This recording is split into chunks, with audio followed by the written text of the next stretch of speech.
Ako si Mark. Ang tanging dahilan kung bakit ako nandito, sa bansang ito sa Timog Silangang Asya, na tila laging niyayakap ng nag-aapoy na araw, ay dahil sa trabaho. Kung tutuusin, ayokong tumapak dito. Paglabas ko pa lang ng Ninoy Aquino International Airport, sinalubong na ako ng hangin na mainit at maalinsangan. Isang uri ng init na kumakapit sa balat at humahalo sa amoy ng usok ng mga jeepney at busina ng walang katapusang trapiko. Bakit ba kailangang maging espesyal ang SEA Games ngayong taon? Sa aking notebook, nakahanda na ang pamagat ng aking isusulat, ang gintong paglalakbay ng Thailand, 100 na walang sagabal. Higit 20 taon na akong sports journalist. Nasaksihan ko ang Premier League, Champions League, World Cup. Nakita ko na ang lahat ng uri ng tagumpay at kabiguan. Kaya naman, bago pa man ako pumasok sa stadium, naamoy ko na kung sino ang uwing luhaan at kung sino ang hihiranging kampiyon. At ngayong araw, habang nakatayo ako sa labas ng arrival area, lalong tumibay ang aking hinala. Una kong nakita ang pagdating ng mga hari. Ang Thai national team. Ang bus na sinasakyan nila ay tila bagong labas sa kasa, makintab, air-condition, at may tint na bintana na tila nagtatago ng mga Nang bumukas ang pinto, sumabog ang liwanag mula sa flash ng mga kamera. Ang mga reporter at fans ay nagtulakan na parang mga Hollywood superstar ang dumating. Ang unang manlalarong bumaba ay nakasuot ng malaking itim na sunglasses. Sa loob ng airport building. Talaga ba? Sa kanyang tenga ay ang pinakabagong AirPods, at nakasabit sa balikat ang isang Louis Vuitton duffel bag. Ang lakad niya ay hindi lakad ng isang atleta na handang makipagbuno, lakad ito ng isang modelo sa Fashion Week. Ang kanilang mga jersey ay makikinang. Ang mga sapatos ay ang pinakabagong labas ng Nike at Adidas, neon, orange, electric green. Sa mata ng iba, mukha silang puno ng kumpiyansa. Pero sa mata ko, isa lang ang nakikita ko, kayabangan. Isang uri ng yabang na hindi na kailangang tumingin sa kalaban. Ang coach ng Thailand ay kumaway sa media na may ngiting nagsasabing, nandito kami para kunin ang ginto, hindi para lumaban. Umiling ako. Tapos na, bulong ko sa sarili habang pinapahid ang pawis sa aking noo. Tapos na ang laban bago pa man magsimula. Sino ba naman ang makakatalo sa ganitong klaseng makinarya? Makalipas ang kalahating oras, dumating ang mga pulubi. Ito ang bansag ko sa kanila sa isip ko. Ang koponan ng Pilipinas, ang tinatawag nilang Ascals, o kung anumang palayaw ang gamit nila ngayon. Nang makita ko ang sinasakyan nila, muntik na akong matawa. Hindi ito luxury bus. Isa itong lumang coaster na tila biyaheng probinsya, na maingay ang makina at medyo kupas na ang pintura sa gilid. Dahil siguro mahina ang aircon, nakabukas ang ilang bintana para pumasok ang hangin. Walang flash ng kamera. Walang hiyawan. Tanging ang inday ng trapiko sa Maynila ang sumalubong sa kanila. Nang bumaba ang mga manlalaro, napabuntong hininga ako. Ang papayat nila tingnan kumpara sa mga Thai. Wala silang malalaking muscles. Ang kanilang balat ay sunog sa araw, ang iba ay may mga pilat pa sa tuhod, marka ng paglalaro sa mga sementadong court o sa mga lupang hindi patag.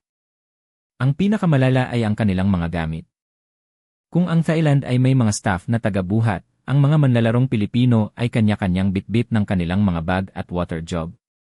Ang ilang bag, pansin kong lumana, ang iba ay tila tinahin na lang ulit para magamit pa. Napadako ang tingin ko sa kanilang mga paa. Para sa isang footballer, ang sapatos ay buhay. Pero nang makita ko ang suot ng isang Pilipinong manlalaro, napakunot-no ako. Lumang modelo na yon. Kupas na ang kulay. At kung hindi ako nagkakamali, may puting tape sa gilid para siguraduhin hindi bubuka ang swelas. Ang kanilang mga mukha ay seryoso, walang ngiti. Hindi ko mawari kung takot ba sila o sadyang pagod lang sa biyahe at sa init ng Maynila. Kinalabit ko ang isang local journalist sa tabi ko. Ito ba talaga ang national team ng Pilipinas? Mukha silang mga estudyanteng papunta sa intramurals. Tiningnan niya ako ng masama. Kulang sila sa pondo, Joe. Minsan, sa mga public field lang sila nagpa-practice. Pero matitibay ang loob niyan. Yan ang tatak Pinoy. Loob. Puso. Tumawa ako ng mapakla. Kaibigan. Sa modernong football, walang magagawa ang puso kung wala kang siyensya, nutrisyon, pasilidad, at pera. Tingnan mo ang Thailand, para silang Formula 1 car. Ang Pilipinas, para silang kakarag-karag na jeepney na pudpud na ang gulong. Pagdating ko sa hotel, nag-email agad ako sa editor ko sa London. Subject, maghanda para sa isang massacre. Body, ang laro bukas ay hindi kompetisyon. Ito ay magiging exhibition game para sa Thailand. Ang hula ko, 5-0. At mabait pa ang Thailand niyan. Walang pag-asa ang home team. Nakikita ko na ang pagkatalo sa mga mata nila.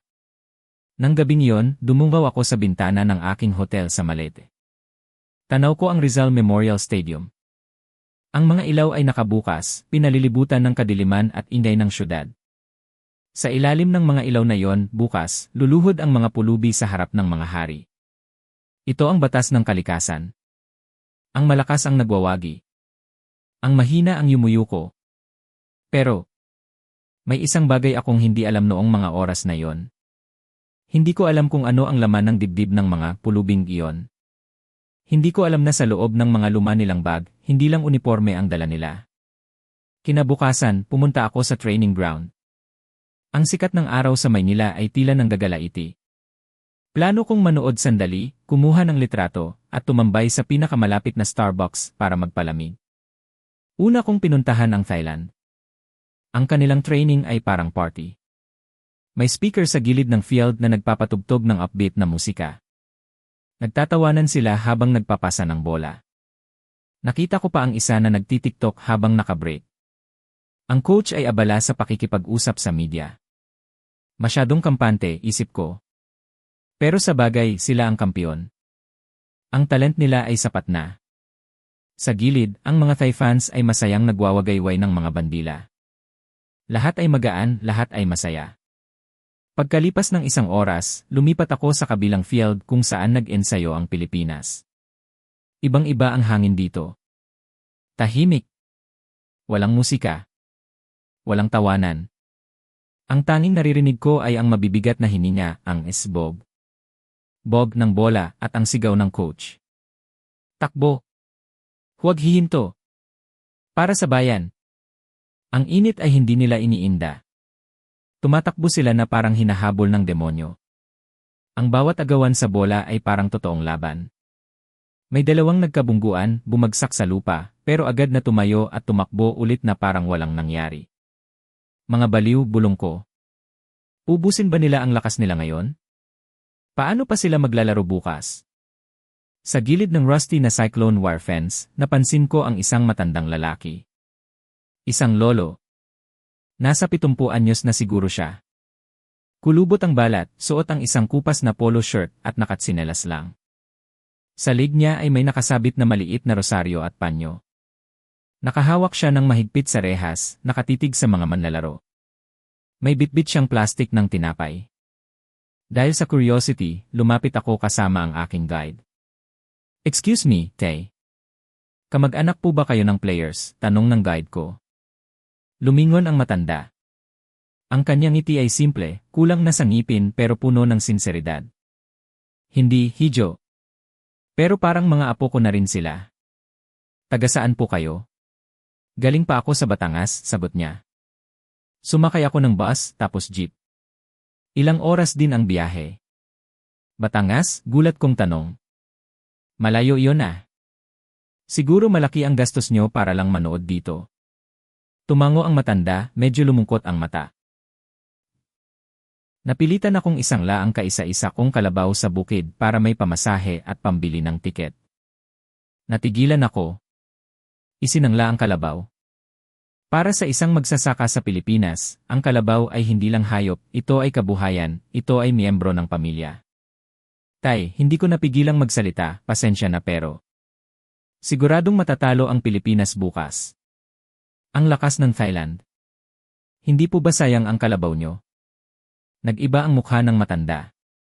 Tumingin siya sa akin, at sa unang pagkakataon, nakita ko ang apoy sa kanyang mga mata, katulad ng apoy na nakikita ko sa mga manlalaro sa field. Joe.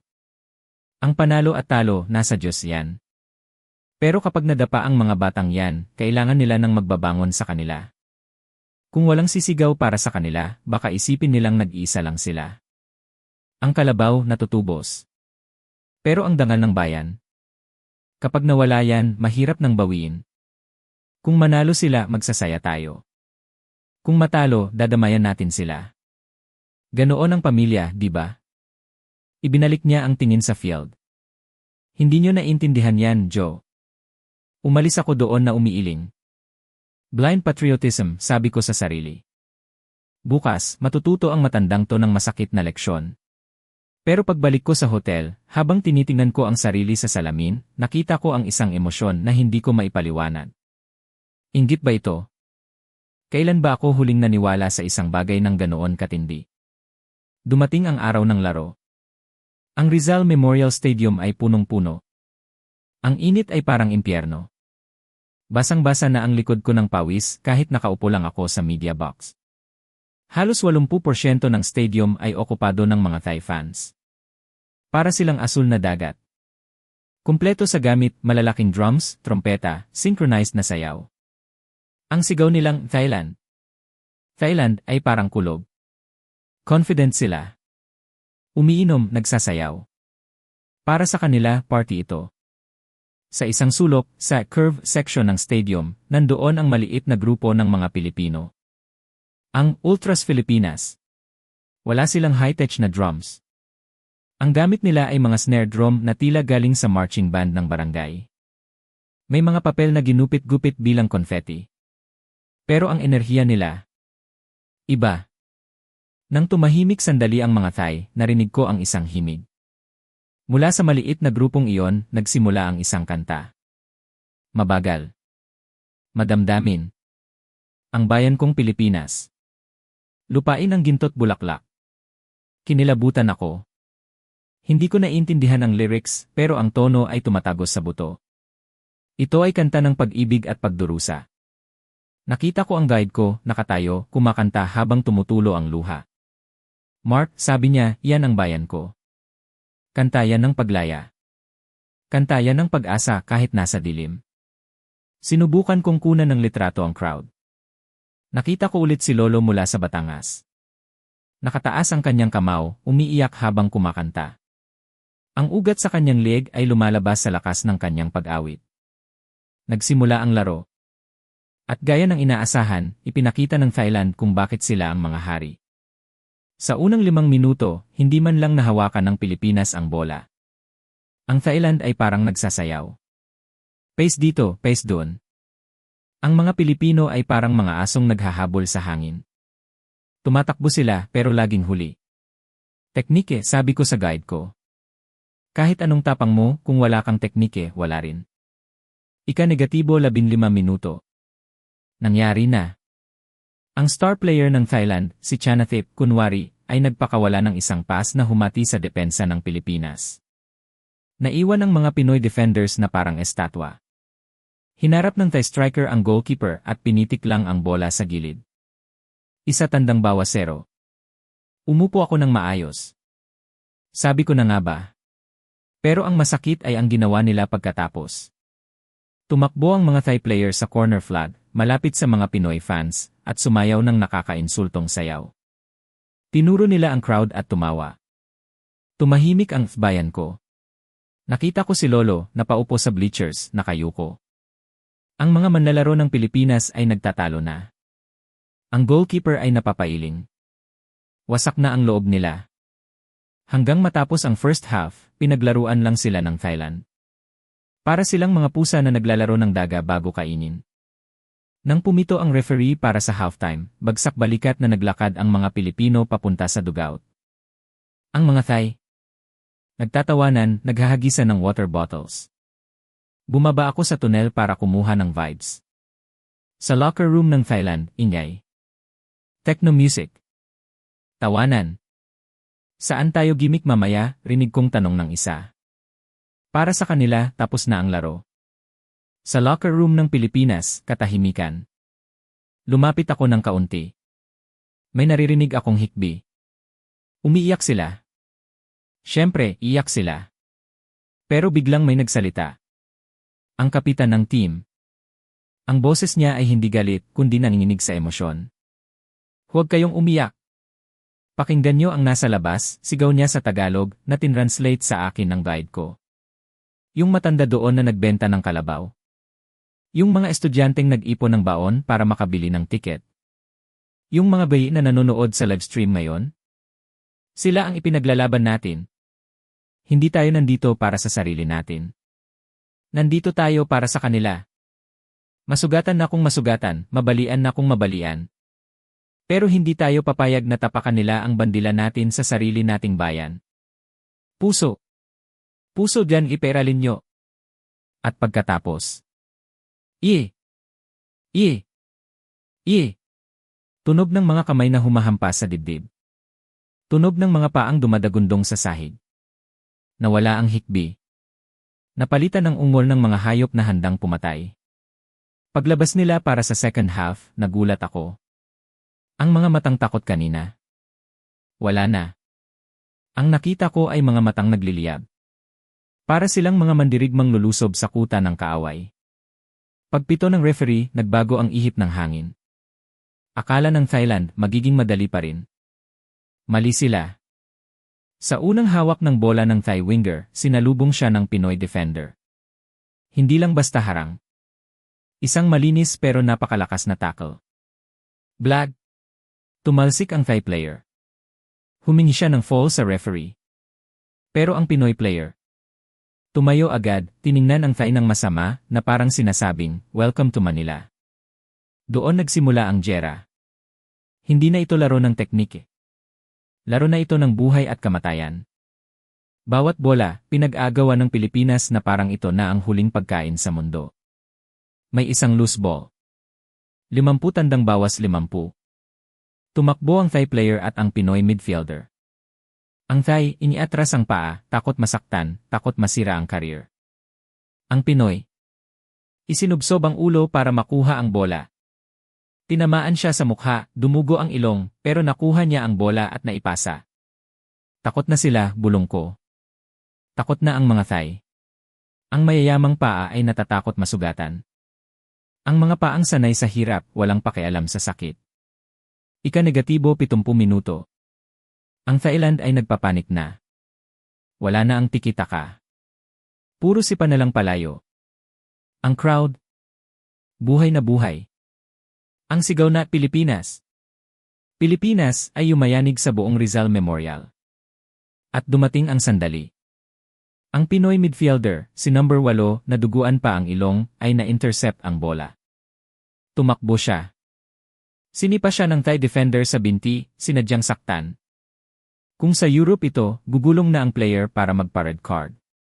Pero si number 8. Natapilok pero tinuon ang kamay sa lupa at bumangon. Hindi siya huminto. Nagulat ang mga Thai.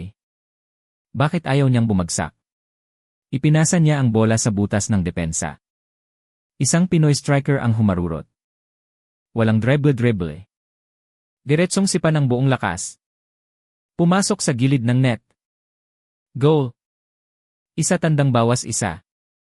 Ang stadium ay sumabog. Hindi lang sigaw. Ito ay ungol ng bayang matagal ng gutom sa respeto. Nakita ko si Lolo, niyayakap ang katabi niyang hindi naman niya kilala. Ang mga Thai. Nagsisihan. Nagtuturuan. Kasalanan mo. Hindi kasalanan mo. Ang kanilang teamwork ay gumuho dahil sa takot. Pero hindi pa tapos. Ang huling 20 minuto ay naging madumi. Sinimulan ng Thailand ang dirty tactics. Siko, tulak, mura. Pero ang mga Pilipino, hindi gumanti ng suntok.